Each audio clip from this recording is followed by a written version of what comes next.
Hello friends, आज की हमारी क्लास इम्पॉर्टेंट क्वेश्चन के ऊपर है जो एग्ज़ाम में आए हुए हैं। तो ये ऑब्जेक्टिव्स क्वेश्चन हैं, तो चलिए इनके बारे में जानकारी ले लेते हैं। जानकारी अच्छी लगेगी तो ज़्यादा से ज़्यादा इसको शेयर और सब्सक्राइब करिएगा, जिससे ज़्यादातर बच्चे इसको पढ़ सकें और एग्ज़ाम में अच्छे नंबर पा सकें। तो पहला क्वेश्चन है कि नो लोड कंडीशन के अंतर्गत आर्क उत्पन्न करने के लिए आवश्यक करंट की मात्रा क्या होती है। यहाँ 4 ऑप्शन दिए हैं: open circuit current, close circuit current, short circuit current, arc current. तो आंसर है शॉर्ट सर्किट करंट, ठीक है ना। दूसरा क्वेश्चन हमारे पास यहाँ पर है, जो सेकंड क्वेश्चन है, इसको पढ़ लेते हैं। हैवी ड्यूटी कार के लिए उपयुक्त होते हैं तो पायलट वाले काउंटर सिंक उपयुक्त होते हैं कि एक फ्लूट वाला काउंटर सिंक, 2 फ्लूट वाले काउंटर सिंक, या इनमें से सभी। तो आंसर होगा इसका पायलट वाले काउंटर सिंक, ठीक है। फिर अगला क्वेश्चन है, उस बॉन्ड का नाम बताएं जिसका प्रयोग हैवी ड्यूटी बड़े व्यास के पहियों के लिए किया जाता है, जहां फाइन फिनिश की ज़रूरत होती है। तो आंसर पहले इसके ऑप्शन देख लेते हैं: silicate bond, rubber bond, vitrified bond, shellac bond. तो आंसर है सिलेक बॉन्ड। अगला क्वेश्चन है, निम्न में से किस प्रकार के अनुरक्षण को प्रत्यक्ष रूप से अनुरक्षण लागत में शामिल नहीं किया जाता लेकिन वह कुल लागत में शामिल किया जाता है। तो आंसर जानने के पहले इसके ऑप्शन देख लेते हैं: प्रिवेंटिव, ब्रेकडाउन, प्रेडिक्टिव, या इनमें से कोई नहीं। तो आंसर है प्रेडिक्टिव। M5 टैप के द्वारा टेपिंग के लिए आप किस आकार वाली ड्रिल का उपयोग करेंगे। तो 4 ऑप्शन दिए हैं: 4.5 mm, 40 mm, 3.8 mm, 3.5 mm। तो आंसर है 4 mm। रीमर के टेपर गैंग को निम्न के द्वारा ग्रिप किया जाता है: फ्लूट के द्वारा, फेस, हील, सैंक। तो आंसर है सैंक। पकड़ते किससे? सैंक से, ठीक है ना। निम्न में से क्या मटेरियल हैंडलिंग इक्विपमेंट नहीं है? क्रेन, लिफ्ट, टोंग्स, हाइस। तो आंसर है टोंग्स जो है मटेरियल हैंडलिंग इक्विपमेंट नहीं है। वेल्ड फेस तथा बेस मेटल के मध्य का जंक्शन क्या कहलाता है? Throat, toe, root, puddle. तो आंसर है टो। सामान्य रूप से ऐसा देखा जाता है कि ग्राइंडिंग व्हील कुछ उपयोग के बाद चमकदार तथा चिकना हो जाता है, इसका क्या कारण होता है? तो आंसर पहले ऑप्शन देख लें: व्हील का ग्रेड अत्यंत कठोर होना, व्हील का एब्रेसिव उस उद्देश्य के लिए उपयुक्त नहीं होना, ग्रेन साइज बहुत मोटा होना, व्हील का स्ट्रक्चर अत्यंत खुला हुआ होना। आंसर होगा व्हील का ग्रेड अत्यंत कठोर होना। अगला क्वेश्चन है, ग्राइंडिंग व्हील का ग्रेन साइज संख्याओं के द्वारा इंगित किया जाता है, निम्न में से किस ग्रेन साइज को बहुत महीन के रूप में निर्दिष्ट किया जाता है? तो ऑप्शन है इसके 10 से 24, 30 से 60, 80 से 180, 220 से 600।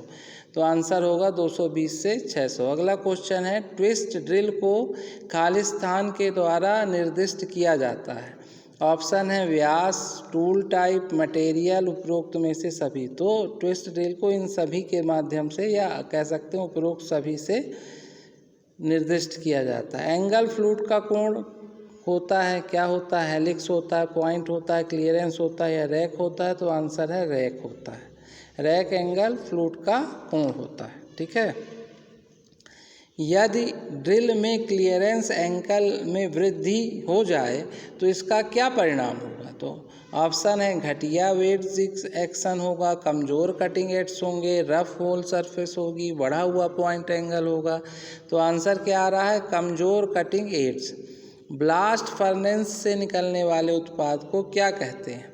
ब्लास्ट पर इसमें 4 ऑप्शन है: cast iron, wrought iron, pig iron, steel. तो आंसर है पिग आयरन। निम्नलिखित में से कौन सी रेंज ग्राइंडिंग व्हील हेतु मोटेगेंस के ग्रेन नंबर के लिए उपयुक्त है? तो 4 ऑप्शन है: 220 से 600, 80 से 180, 30 से 60, 10 से 24। तो आंसर आएगा 10 से 24। ट्विस्ट ड्रिल का पॉइंट एंगल किस पर निर्भर करता है? कटिंग स्पीड पर, ड्रिलिंग मशीन के टाइप पर, ड्रिल के आकार पर, ड्रिल किए जाने वाले मटेरियल पर। तो आंसर है ड्रिल किए जाने वाले मटेरियल पर। काउंटर सिंक रिविट का कोण होता है, कितना होता है? 80, 90, 75, 120। तो 75 डिग्री इसका आंसर होगा।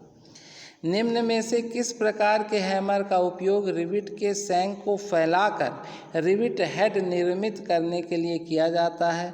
Ball pin hammer, cross pin hammer, straight pin hammer, soft hammer. तो आंसर है बॉल पिन हैमर। यदि किसी कामगार को बिजली का झटका लग जाता है तो उसके साथ क्या क्रिया होगी? उसे अल्कोहलिक ड्रिंक दिया जाएगा। गलत होगा, ये तो हो ही नहीं सकता किसी भी केस में। उसे कोल्ड ड्रिंक दिया जाएगा, ये भी नहीं होगा। उसे टहलाया जाएगा, उसे गर्म तथा ढका हुआ रखना चाहिए। तो आंसर है उसे गर्म तथा ढका हुआ रखना चाहिए। ठीक है ना। इलेक्ट्रोड की कोटिंग के लिए प्रयुक्त होने वाले मटेरियल को क्या कहा जाता है? बाइंडर, फ्लक्स, ए और बी दोनों या उपरोक्त में सभी। तो आंसर होगा फ्लक्स। ठीक है ना। ग्रे कास्ट आयरन में किस मटेरियल की उपस्थिति के कारण उसकी डक्टिलिटी कम हो जाती है? तो ग्रे कास्ट आयरन में के लिए इसमें ऑप्शन दिया हुआ है। क्या क्या ऑप्शन दिया है? Graphite, aluminium, Coke, zinc. तो आंसर है ग्रेफाइट। ओवर हीटेड ड्रिल का क्या कारण होता है? कटिंग स्पीड अत्यधिक होना, फीड रेट अत्यधिक होना, क्लियरेंस एंगल अनुपयुक्त होना, या उपरोक्त में से सभी। तो आंसर है उपरोक्त में से सभी। ड्रिल किए गए होल के अंत में बेवलिंग का ऑपरेशन होता है। कौन से ड्रिल किए होल में? हेक्साइंग में, फाइलिंग में, काउंटर सिंकिंग में, टर्निंग में। तो आंसर है काउंटर सिंकिंग। लोहे का सर्वाधिक शुद्ध रूप क्या होता है? बहुत सरल है स्टूडेंट, 4 ऑप्शन दिए हैं। Cast iron, wrought iron, pig iron, steel. तो आंसर है क्या? Wrought iron. एल्युमिनियम जॉब की ड्रिलिंग के लिए इनमें से किस कूलेंट का उपयोग किया जाता है? केरोसिन का, सॉल्यूबल ऑयल का, या मिनरल ऑयल का? तो आंसर है केरोसिन का। ब्लास्ट फर्नेस में चार्ज खाली स्थान के माध्यम से फीड किया जाता है। तो 4 ऑप्शन है, थ्रोट, स्टैक, बोस, ड्वेयर। तो आंसर है बोस। कटिंग लिप्स के पीछे दिए जाने वाले रिलीफ एंगल क्या कहलाता है? तो इसमें भी 4 option, lip clearance angle, helix angle, rake angle, chisel edge angle. तो आंसर है लिप क्लियरेंस एंगल। निम्नलिखित में से अल्फाबेट की कौन सी सिंबल रेंज ग्राइंडिंग व्हील में सॉफ्ट ग्रेन को निरूपित करती है? तो 4 ऑप्शन है, AH, Q1, T2। तो आंसर ए से एच है ना। निम्न में से किस ज्वाइंट में उच्च संक्षारण प्रतिरोध होता है?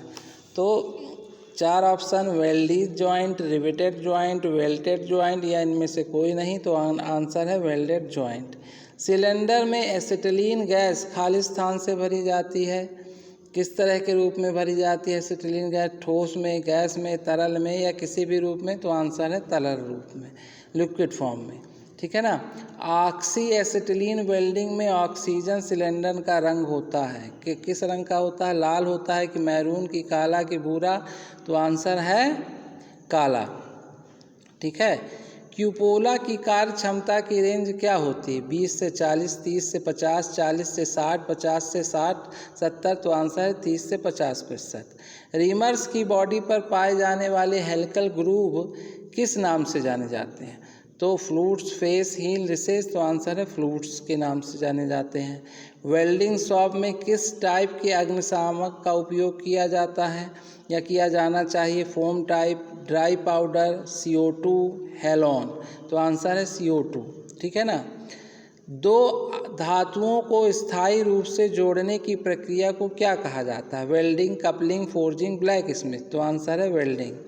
किसी उत्पाद के बारे में तब कहा जाए कि उसमें गुणवत्ता है जब इसका आकार व इसकी सीमाओं के भीतर हो, यह बहुत अच्छा दिखता हो, यह उपयोग के अनुकूल हो, मटेरियल का चयन उपयुक्त हो। यह उपयोग के अनुकूल होगा तभी उस उत्पाद को हम क्या कहेंगे कि ये बहुत अच्छा है, ठीक है ना। ट्विस्ट ड्रिल का मटेरियल सामान्य रूप से किसका बना होता है? HSS का, कार्बन स्टील का, डायमंड का, कॉस्ट का। आंसर है HSS। आप देख भी सकते हैं कि जो भी कटिंग चीज़ें हैं वो सारी HSS से बनती हैं, है ना, ठीक है ना। तो इसको विशेष ध्यान रखना है, ठीक है। वर्नियर माइक्रोमीटर में वर्नियर स्केल खाली स्थान पर ग्रेजुएटेड होती है, किस पे होती है? थिम्बल पे, स्पिंडल पे, बैरल पे, फ्रेम पे। तो आंसर है बैरल पर ग्रेजुएटेड होती है।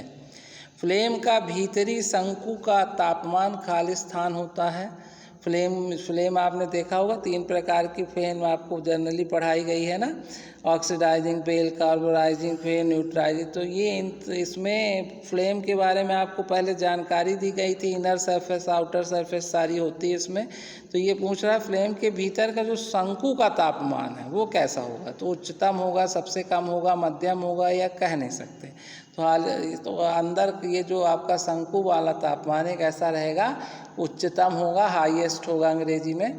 खाली स्थान का उपयोग वेल्डिंग ज्वाइंट से स्लैग हटाने के लिए किया जाता है। तो स्लैग हटाने के लिए किस प्रकार के यहाँ पे चीज़ें को, किस वस्तु का उपयोग करेंगे? चिपिंग हैमर का, वायर ब्रश का, वेल्डिंग है हैंड स्क्रीन या टंग का। तो हाल इसमें किसका उपयोग करेंगे? चिपिंग हैमर का। ट्विस्ट ड्रिल का कोण निम्न होता है, कितना होता है? 118, 138, 90, 60। तो आंसर है ट्विस्ट ड्रिल का कोण 138। ऑक्सी एसिटिलीन वेल्डिंग में फ्लेम का तापमान निम्न होता है, कौन सा होता है? 1600 से 1700 डिग्री सेंटीग्रेड, 2000 से 2100 डिग्री सेंटीग्रेड, 25,000 से 2600 डिग्री सेंटीग्रेड, 3200 से 3300 डिग्री सेंटीग्रेड। तो आंसर यही है, 3200 से 3300 डिग्री सेंटीग्रेड। वेल्ड पास खाली स्थान के मूवमेंट से संबंधित होता है। तो वेल्ड पास में क्या होगा? टार्च होगा, मेटल होगा, फ्लक्स होगा, इलेक्ट्रोड। तो आंसर है टार्च। हाई कार्बन स्टील में मटेरियल का मुख्य स्रोत क्या होता है? Pig iron, cast iron, white iron, steel scrap. तो आंसर है वाइट आयरन। क्यूपोला के कुएं के भीतर क्या पाया जाता है? पिघला हुआ लोहा, ठोस लोहा, पिघली हुई स्टील, ठोस स्टील। तो निश्चित है कि भट्टी है तो पिघला हुआ लोहा। रीमर के शंख के और बॉडी के व्यास में कमी को किस नाम से जाना जाता है? Flutes, face, heel, recesses. तो आंसर है रेसेस। आप नरम धातु के लिए ड्रिल की पहचान कैसे करेंगे? बड़े हेलिक्स एंगल के द्वारा, छोटे हेलिक्स एंगल के द्वारा, चीजल एड्स एंगल के द्वारा, पॉइंट एंगल के द्वारा जो कि 90 डिग्री में हो, या तो आंसर आ जाएगा इसका बड़े हेलिक्स एंगल के द्वारा। इनमें से कौन गर्मी और बिजली का सुचालक है? तांबा, लीड, स्टील, एल्युमिनियम। तो निश्चित रूप से तांबा। नॉन फेरस धातुओं की वेल्डिंग के लिए कौन सी फ्लेम उपयुक्त होती है? नॉन फेरस धातु जैसे पीतल और कांसा। यहाँ पे क्वेश्चन भी एग्जाम्पल पे दिया है जिससे आपको समझ में आ जाए। तो 4 ऑप्शन है, oxidizing flame, carburizing flame, neutral flame. ये देखिए मैंने आपको बताया था अभी फ्लेम के बारे में, 3 प्रकार की फ्लेमें होती हैं, है ना, ऑक्सीडाइजिंग, कार्बोराइजिंग, न्यूट्रल। इनमें से कोई नहीं, तो आंसर है ऑक्सीडाइजिंग फ्लेम।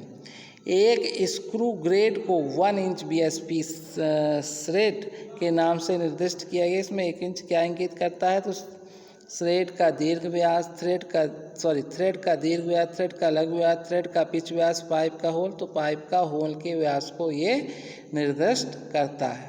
तो ये जानकारी अगर आपको अच्छी लगी तो वीडियो को लाइक, शेयर, सब्सक्राइब करिए। अगली क्लास में फिर कुछ आपसे परीक्षा से संबंधित चीज़ों को लेके मैं मिलूँगा। तो बेल आइकॉन का बटन दबाए रखिए।